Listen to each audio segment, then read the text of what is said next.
I ara que parlava jo abans de la publicitat d'aquesta coincidència entre la imaginació que ens va transportar al llibre El nom de la rosa d'Umberto Eco i després la pel·lícula que se'n va fer, quan anava a la publicitat la Laura Borràs em diu mira, Helena, el que porto i que guardava a dins del llibre del nom de la rosa, perquè aquesta és Laura Borràs, aquella noia que ho guarda tot, eh? Tot. Mireu, la veritat és que havia llegit el llibre... Per cert, que vens molt estiuenca, eh? Com que avui ha començat l'estiu... No tothom parla de literatura amb aquest look, Laura, les coses com siguin. Bueno, però l'important és que parlem de literatura, però avui venim... No, però potser millor que no ho fes, també, no? No cal, cadascú el seu estil. Però vaja, jo vinc a parlar dels llibres... Però ensenya a càmera, que això s'ha de veure. Però ensenyo a càmera aquesta crítica que vaig retallar el 28 de desembre... El titular era una pel·lícula decepcionante. Per això t'ho he volgut dir al fil del que dèiem abans. És a dir, doncs perdoneu, a mi em va agradar molt la pel·lícula. És que jo penso que és una bona pel·lícula. A vosaltres també, gràcies. És que el tema de les adaptacions és un tema sempre delicat. En quin sentit? A Eco no li va agradar gens, per exemple. Però clar, és que Eco no s'ho mira de la mateixa manera que nosaltres, perquè Eco ha escrit el llibre. El problema, si em permets, és comparar un llibre amb una pel·lícula, perquè són suports diferents i, per tant, llenguatges diferents. Els llenguatges expressius són diversos. Sí, però per això jo abans deia quina és la pel·lícula i el llibre que us han coincidit amb la vostra imaginació. Per això, perquè normalment vas a veure la pel·lícula d'aquest llibre que t'has llegit i dius jo això no m'ho havia imaginat mai d'aquesta manera. Cada un munta la seva pel·lícula. Però el fet que coincidim sí que vol dir que el director, en aquest cas el Jacques Jacanó, va dir, bueno, la visió que jo tinc d'aquesta obra és una mica el que... I si ens posem d'acord en l'atmosfera, la ubicació, la caracterització dels personatges, això és incontestable. Ara no me'n recordo. I els personatges. Els personatges, ells mateixos, com els ha creat, Sean Connery... No, ara no me'n recordo una cosa. Aquesta pel·lícula va guanyar algun Òscar després o no? És que ara no ho recordo. Que ens ho podeu buscar, sisplau, Josep Lluís. Perquè ara no recordava si l'adaptació de la pel·lícula ha guanyat algun Òscar. El Guillem de Baskerville, per exemple. Atzo de Merck. Atzo de Merck. Però l'Atzo que és ad simplicio, o sigui, és una... És a dir, què tenim amb el nom de la rosa? Tenim a un professor de semiòtica, com és Umberto Eco, que ha treballat moltíssim al món medieval, que és gairebé en el món en el que ha viscut durant molts anys de la seva vida, i que decideix depurar d'alguna manera, transportar a la ficció, al terreny de la ficció, tot aquell món que ell coneix molt bé. I aleshores com ho fa? Perquè, clar, aquí parlen en llatí, van deixant anar parrafades en llatí contínuament, perquè és l'estil, és el que toca fer-ho amb els personatges, però ell... Aquí dius, bueno, ell s'ho va passar bomba, és el que s'ho va passar millor creant. Ell diu, exactament, que va voler fer una història d'un monjo que morís enverinat. I aquest va ser l'impuls que el va portar a construir tot un món al voltant d'aquesta primera idea. Un monjo que morís enverinat. I aleshores, a partir d'aquí, ubica el lloc, els personatges, va creant... I com ho fa?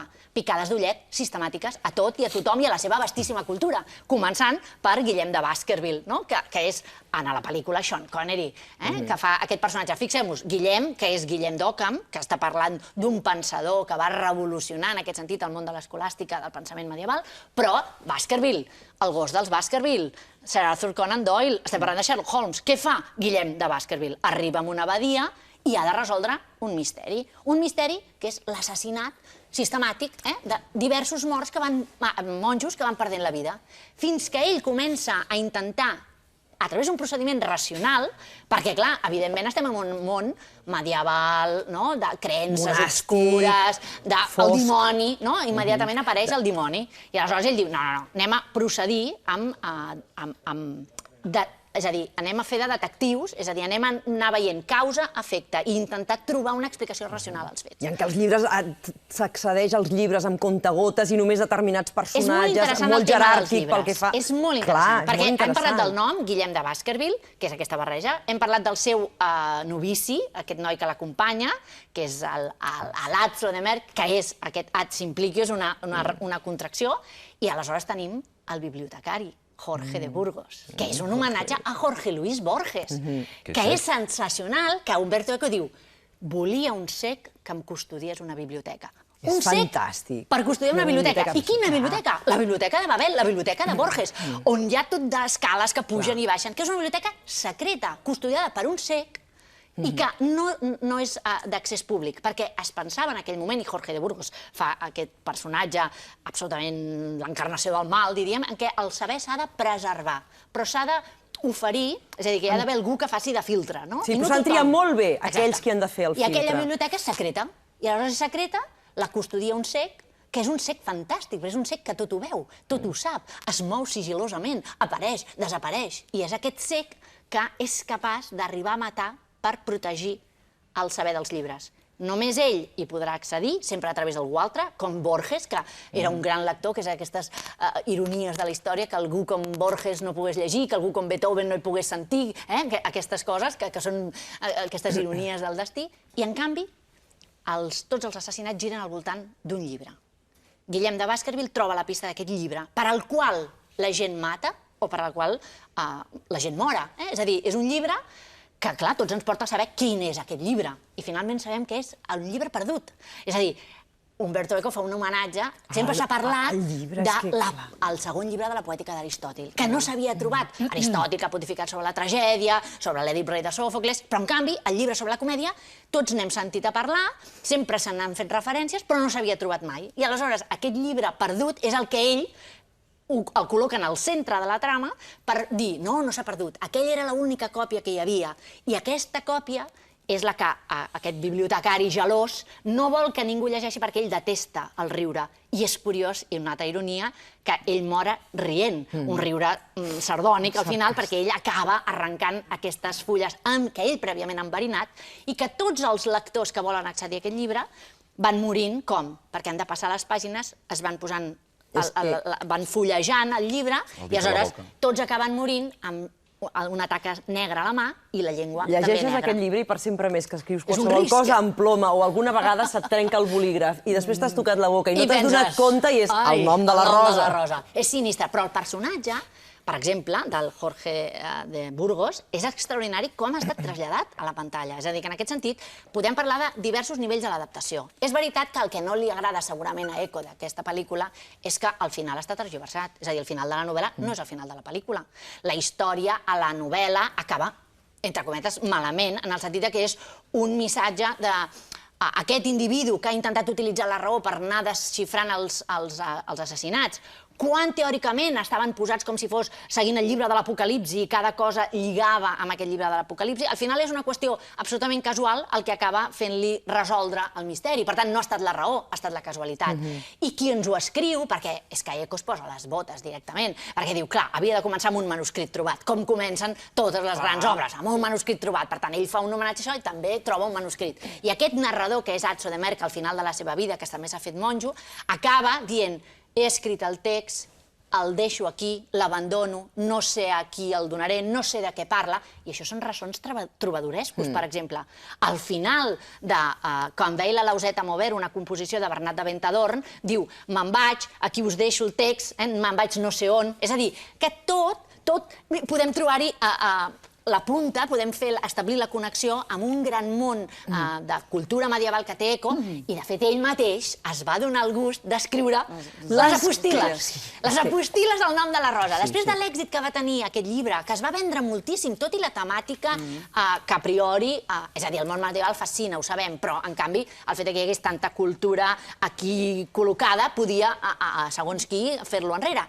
Això no va estar així, va tenir un èxit extraordinari. És que va ser molt hàbil, és a dir, la quantitat d'ingredients que va ser, que hàbilment va saber barrejar Umberto Eco en aquesta novel·la, és a dir, la intriga, la trama, la història de la filosofia, que ell és professor d'estètica i per tant ho porta dins i per tant dona a conèixer una disciplina que d'entrada en el nostre món és molt marginal, cada vegada més. Ell és professor de semiòtica també. La fa estimar perquè la dona a conèixer.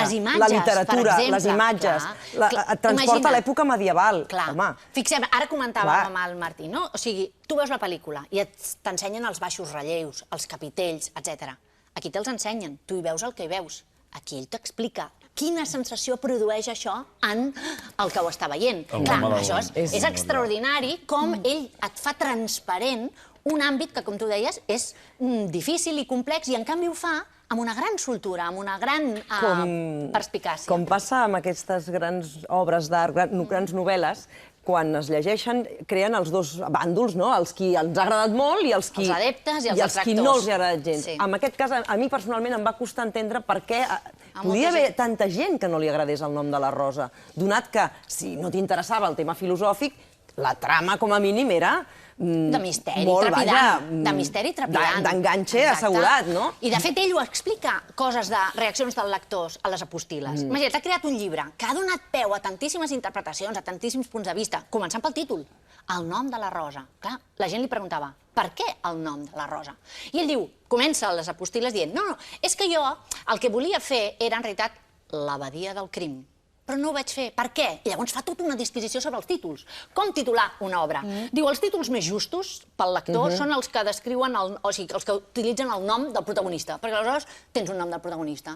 Robinson Crusoe, diu ell. Doncs mira, Robinson Crusoe. Després ja sabràs qui és aquest senyor, què li passa. Però ja està, ja no és clar. Romeu i Julieta. Doncs és això. Però en canvi dir, si entraves a aquest llibre dient l'abadia del crim, clar, l'horitzó d'expectatives quin és? Crim. Abadia. En aquesta abadia hi haurà un crim. Ja et predisposa. Ja només estàs llegint buscant això. No, home, no. Aleshores va dir, i si poso Atso de Merc? No, però que també és neutre per tal... És molt més interessant el nom de la Rosa. Com acaba? Acaba, aquest abandono el text, tal, i citant uns versos d'un monge benedictí que parla de la Rosa. De dir, al final, l'última pàgina de la novel·la, diu exactament això. Deixo aquest text i llavors diu, en llatí, de la Rosa original només ens queda el seu nom. Només tenim noms buits. Parla d'aquest tema de la Rosa, és un final ambigu, utilitza aquest tema per posar-lo en el títol, i al mateix temps es fa ressò fins a l'última línia d'un debat, el debat sobre el creatilisme, el debat sobre la relació dels noms i les coses, que va ser un debat molt viu en el món medieval, per dir, les paraules tenen una relació, tenen una raó de ser, el com anomenem, o són arbitràries totalment. Doncs fins i tot en l'últim moment ell està fent al·lusió a això. La Rosa també és un moment de carpe diem, d'aprofitar. Però fixeu-vos que ara que parlàvem de l'adaptació, el happy end que li donen a la pel·lícula, on apareix el Murray Abraham, que és l'inquisidor, que acaba estimbant-se i morint, aquí no es mora. L'inquisidor continua fent la seva feina.